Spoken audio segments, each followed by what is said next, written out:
Allah berfirman dalam Al-Quran, walau anna ahlal qura amanu, kalau penduduk suatu negeri itu beriman, wattaqau, bertakwa, lafatahna alaihim barakatin, kami akan bukakan untuk mereka barakah, bukan satu, bukan dua, bukan tiga, barakatin, barakah, minas sama, dari langit, turun hujan, menumbuhkan kelapa sawit, karet, pinang, getah, wal ard, dari bumi, keluar hasil alam yang tidak ada di negeri lain.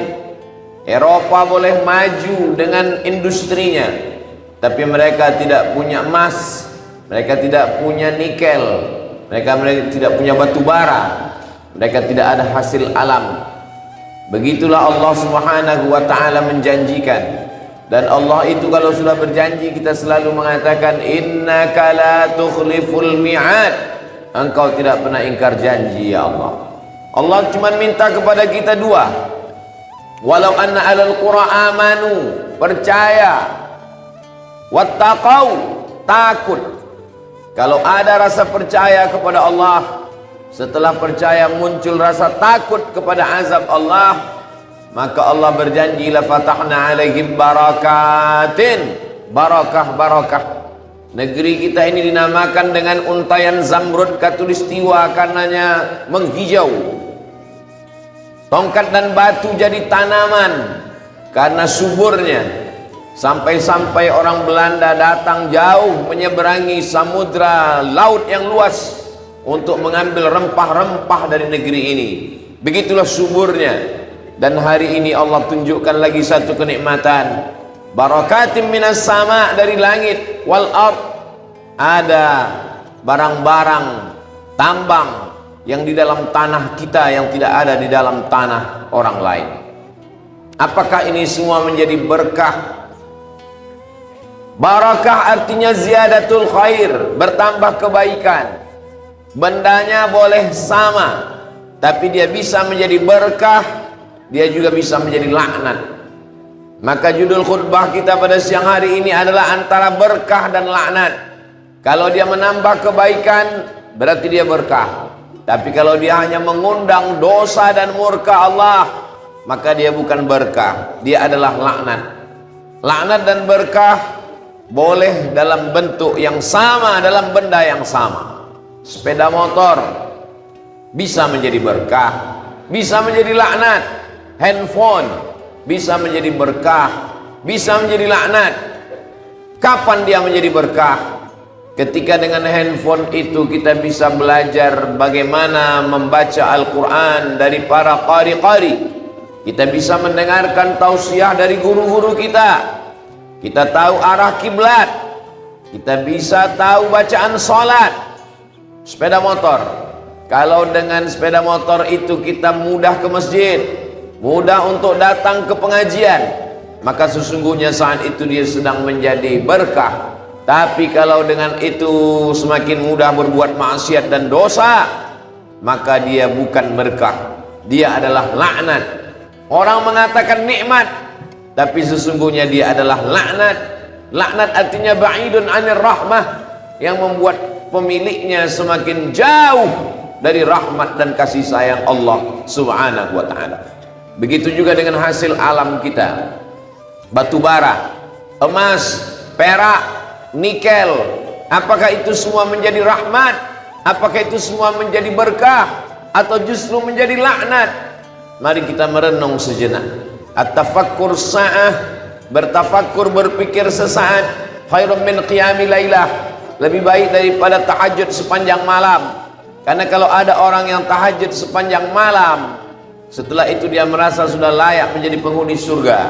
Tapi kalau orang yang berpikir sejenak, dia sadar bahwa amalnya belum seberapa dibanding dengan nikmat yang diberikan Allah Subhanahu wa ta'ala. Batu bara, emas, perak, nikel, apakah ini semua menjadi berkah atau menjadi laknat? Mari kita renungkan sejenak. Betapa banyak saudara kita yang mesti keluar dari negara ini untuk mencari sesuap makan, untuk mencari makan sekolah anak, meninggalkan istri bertahun-tahun, istri meninggalkan suami menjadi TKW, tenaga kerja wanita, nakerwan, tenaga kerja wanita. Mereka adalah pejuang-pejuang devisa negara, rela jauh dari keluarga hanya untuk mencari makan. Tapi di tempat kita, berapa banyak orang datang untuk mencari makan, mencari nafkah, mencari rezeki justru di tempat kita. Maka saat itu dia menjadi berkah. Dengan banyaknya karyawan pegawai, mereka perlu makan, tidak sempat memasak, maka muncullah rumah makan. Dengan banyaknya karyawan pegawai, ekonomi menjadi hidup. Pasar, buah-buahan, ikan, para pedagang, semua menjadi berkah. Dengan banyaknya pegawai, karyawan, mereka ingin mentransfer gajinya ke kampung halaman, maka dibukalah counter transfer. Maka saat itu dia menjadi berkah. Dengan banyaknya pegawai, jamaah masjid pun melimpah ruah, sholat berjamaah, pengajian, pembangunan masjid cepat, karena ramainya jamaah yang memiliki ekonomi yang mapan. Saat itu dia menjadi berkah. Tapi ketika uang banyak, hasil dari tambang itu hanya dipakai untuk minum khamar, mabuk. Kalau sudah mabuk hilang ingatan, tidak lagi dapat membedakan mana kawan dan mana lawan.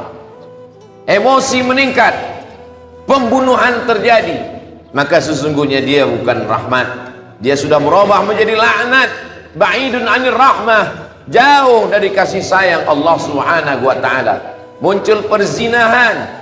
Kalau sudah zina merajalela, maka jangan salahkan turun azab Allah Subhanahu wa taala. Orang yang sudah melakukan perbuatan dosa berawal dari minuman khamar. Seorang Bani Israel dijebak di antara 3 perbuatan. Dia dipaksa apakah berzina, membunuh, atau minum khamar. Dia berpikir, kalau membunuh ini dosanya besar, menghilangkan nyawa orang. Kalau berzina ini dosanya besar, menghilangkan kehormatan orang. Nanti akan muncul anak tidak jelas nasabnya, maka yang paling ringan adalah minum khamar. Maka dia pilih di antara 3 perbuatan dosa, dia pun minum khamar. Ketika dia minum khamar, hilang ingatannya. Saat hilang ingatan, dia pun mulai berzina.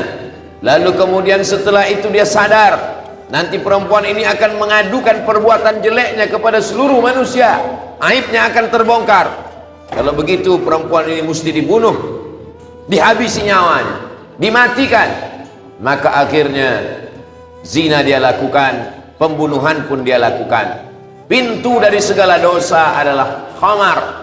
Innamal khamru, sesungguhnya khamar, wal maisir, judi, wal ansab, menyembelih binatang untuk berhala, wal azlam, mengundi nasib, rijsun, najis, min amalis syaitan, perbuatan syaitan, fajtanibu, jauhilah kalau mau turun rahmat kasih sayang Allah Subhanahu wa taala. Jamaah Jumat yang dimuliakan Allah Subhanahu wa taala, berapa banyak nikmat yang sudah diberikan Allah.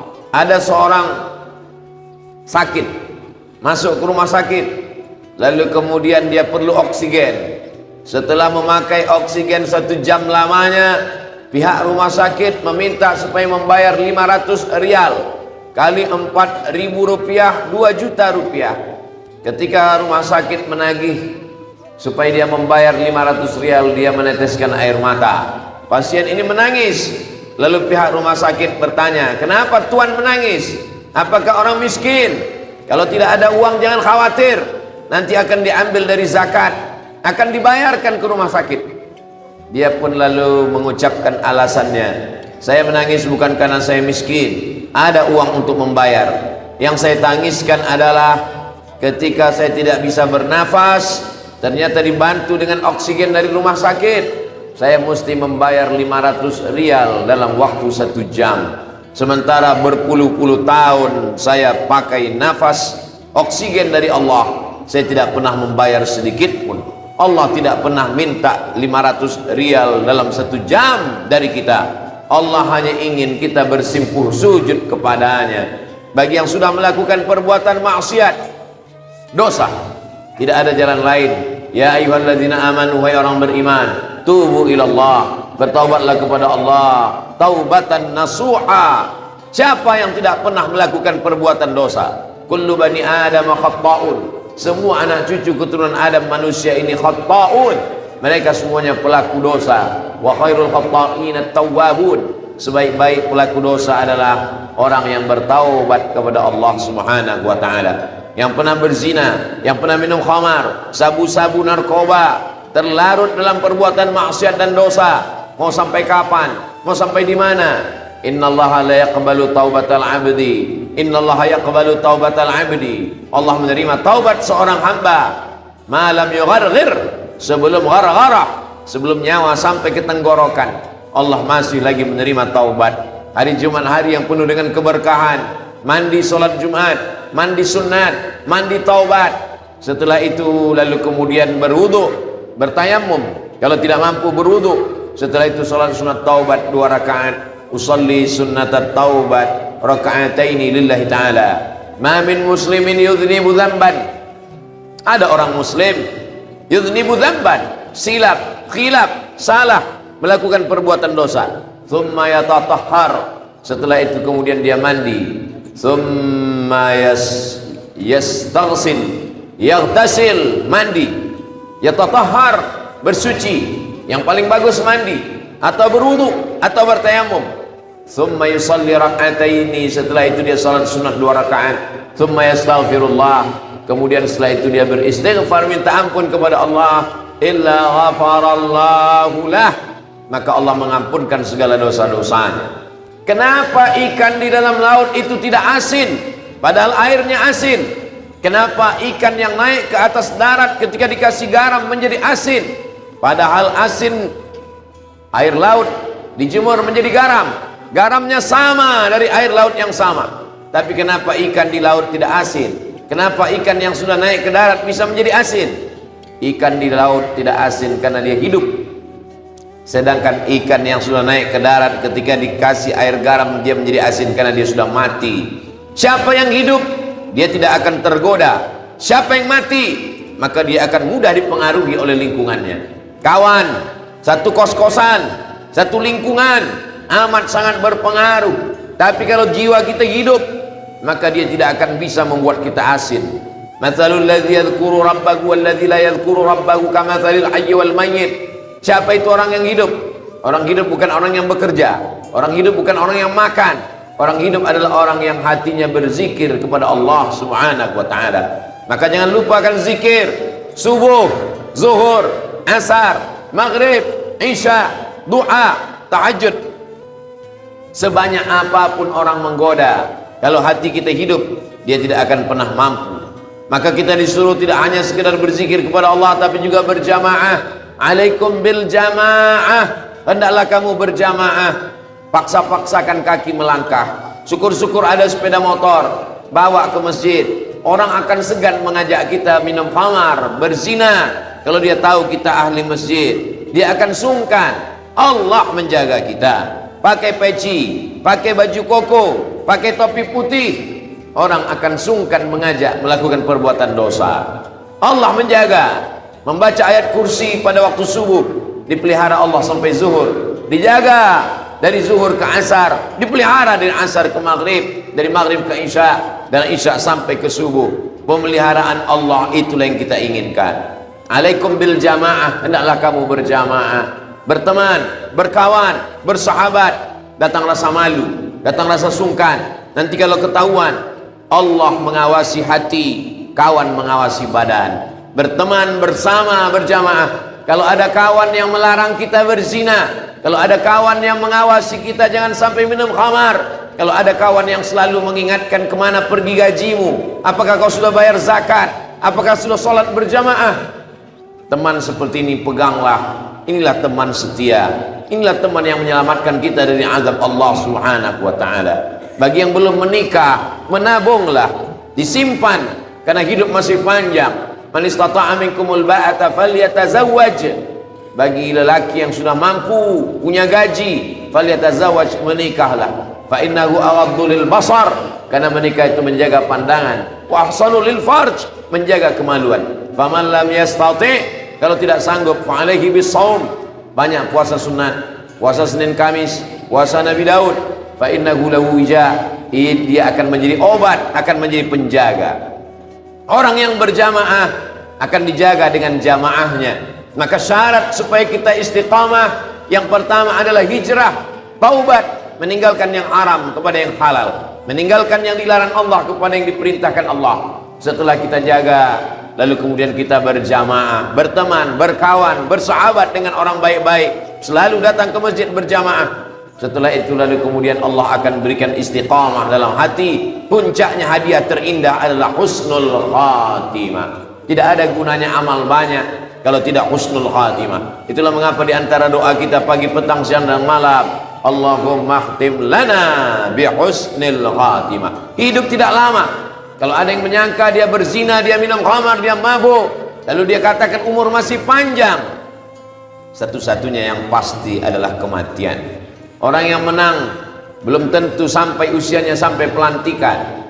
Orang yang sehat belum tentu usianya sampai kepada tua. Tapi kematian yang tidak pernah ditunggu, dia pasti akan datang. Innal mautal ladzi tafirruna minhu fa innahu mulaqikum. Kematian, kamu lari dari kematian, dia pasti akan datang menemui kamu. Berapa banyak orang muda disangka akan sampai usia tua, tapi rupanya ada yang lebih cepat daripada keinginan. Itulah dia kematian. Kita mesti selalu mengingat kematian. Ketika kita bangun tidur, kita bukakan mata, alhamdulillahilladzi ahyana ba'dama amatana wa ilaihin nusur. Mungkin ini hari terakhirku, mungkin ini hari terakhirku. Jangan sampai aku mati dalam keadaan su'ul khatimah. Menelpon orang tua yang jauh di kampung halaman, mintakan doa mereka. Apa kabar ayah, apa kabar ibu? Doakan aku di perantauan. Doakan selalu istiqamah, dijaga Allah dari perbuatan maksiat dan dosa. Hubungan dengan ibu, hubungan dengan ayah, menguatkan hati kepada Allah subhanahu wa ta'ala. Kalau belum mampu membahagiakan mereka, jangan sengsarakan mereka dengan dosa. Orang Islam tidak egois. Yang sudah selamat, dia tidak hanya selamat dirinya, selamatkan kawan. Satu kamar, satu kos-kosan, satu tempat tinggal, satu tempat bekerja. La ta'murunna bil ma'ruf, ajak orang lain berbuat baik. Wala tanhauna 'anil munkar, larang dari perbuatan dosa. Kalau hanya menyelamatkan diri sendiri, tak peduli dengan orang lain, la yusikanna yab'atsallahu 'alaikum iqaban, dikhawatirkan akan turun hukuman. Tsumma tad'unahu, ketika azab Allah datang, banjir bandang, angin puting beliung, tsunami, gempa bumi, lalu kemudian semua datang bertobat, mengangkat tangan, istighasah, minta tolong kepada Allah. Tsumma tad'unahu, kamu berdoa kepada Allah, fala yustajabu lakum, doa kamu tidak dikabulkan Allah subhanahu wa ta'ala. Hidup adalah pilihan.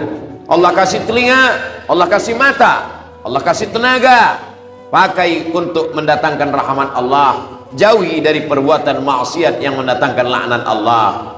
Tepuk dada, tanya iman, apa yang akan saya lakukan?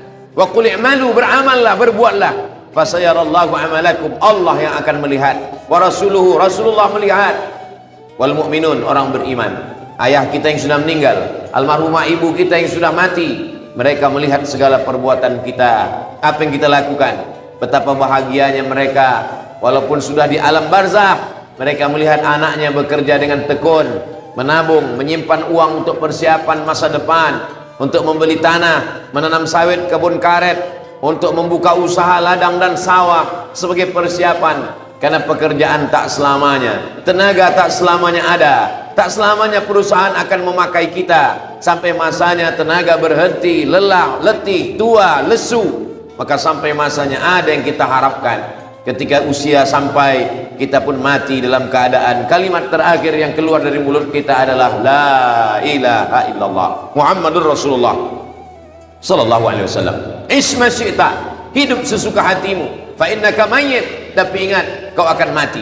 Yang mau berzina, yang mau minum khamar, yang mau sakau, yang mau mabuk, yang mau membunuh, isma syi'ta, hiduplah sesuka hatimu, fa innaka mayyit, tapi ingat kau akan mati. I'mal ma syi'ta, berbuatlah sesuka hatimu, fa innaka majziyun bihi, tapi ingat semua perbuatanmu akan dibalas sebesar ujung rambut, sebesar tapak kaki semut, sebesar noktah titik hitam di atas batu yang hitam di tengah malam yang kelam, akan dituntut. Faman ya'mal mithqala dzarratin khairan yarah, sebesar biji sawi akan dibalas Allah Subhanahu wa taala.